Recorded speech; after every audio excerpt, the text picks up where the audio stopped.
আসসালামু আলাইকুম রহমতুল্লাহ। প্রিয় দর্শক যারা দেখছেন সকলকে আন্তরিক শুভেচ্ছা ও অভিনন্দন জানাই। আমি আছি বর্তমানে আমাদের নেত্রকোনা জেলার কলমাকান্দা থানাধীন চান্দডিঙ্গায়, পাঁচগাঁওয়ের সেই ঐতিহ্যবাহী চান্দডিঙ্গায়, যেখানে হাজারো হাজারো মানুষ এসে তারা মন ভরে পাহাড় অবলোকন করে উপভোগ করে যায়, পাহাড় দেখে যায়, খুব তারা তৃপ্তি নিয়ে যায়। তো আমি বর্তমানে যেখানে দাঁড়িয়ে আছি এখানে দেখেন একটা ব্যানার দেখতেছেন, সাবধানতা অবলম্বন করার জন্য আমাদের বাংলাদেশ বিজিবি কর্তৃক বলা হয়েছে। অর্থাৎ তারা এখানে একটা ব্যানার টানিয়ে দিয়ে তারা বোঝাতে চাচ্ছেন যে এই সীমারেখা অতিক্রম করে আর ভিতরে কেউ যেতে পারবে না।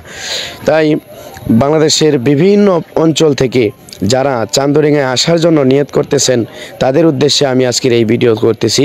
তাদেরকে আমি বলবো যে আমার বন্ধুবান্ধবদেরকেও এই ভিডিওর মাধ্যমে জানিয়ে দেওয়ার চেষ্টা করতেছি যে যারাই আমাদের নেত্রকোনা জেলার কলমাকান্দার এই পাঁচগাঁওয়ের চান্দডিঙ্গায় আসতে চাচ্ছেন আপনারা আর আসার চেষ্টা করবেন না। কারণ এখন যে অবস্থা চলতেছে সেই অবস্থায় দেখা যাচ্ছে যে আপনার কোনো অবস্থাতেই এই সামনে অর্থাৎ একেবারে নিকটবর্তী গিয়ে আপনারা পাহাড় দেখবেন এবং উপভোগ করবেন এটা হবে না। কারণ বিজিবি কর্তৃক আপনার নিষেধাজ্ঞা জারি করা হয়েছে।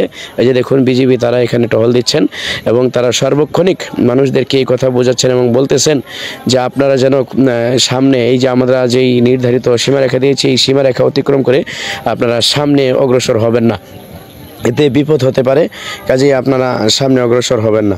তাছাড়া আপনারা যারা পাহাড়কে দেখতে চান আপনাদের উদ্দেশ্যে আমি বলবো, আমি যেহেতু বর্ডার অঞ্চলের মানুষ, যে এই সিজনে বর্তমান সিজনে আপনি যদি পাহাড়ে আসেন, পাহাড়ের কাছাকাছি আসেন, তাহলে আপনি পাহাড়কে পুরো ক্লিয়ার পাবেন না। কারণ কুয়াশায় একেবারে আচ্ছাদিত হয়ে থাকে, পাহাড়গুলো তেমন পরিষ্কার দেখা যায় না।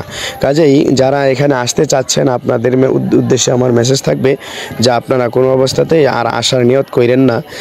তারপরেও যারা আসবেন তারা আসলে ব্যর্থ হয়ে যাবেন, অযথা টাকা পয়সাগুলো খরচ করে যাবেন। যে কাঙ্ক্ষিত আপনার দেখার মতো যেই সমস্ত জায়গা আছে সেগুলোর কাছেও আপনি যেতে পারবেন না। এখন আপনি ডিসাইড করবেন যে আপনি আসবেন কি আসবেন না। এই ভিডিওটি যাদের কাছে পৌঁছবে প্রত্যেকেই আপনারা শেয়ার করে সকলকে জানার সুযোগ করে দিবেন, যেন তারা অযথা টাকা পয়সা খরচ করে এখানে না আসে। ধন্যবাদ সকলকে।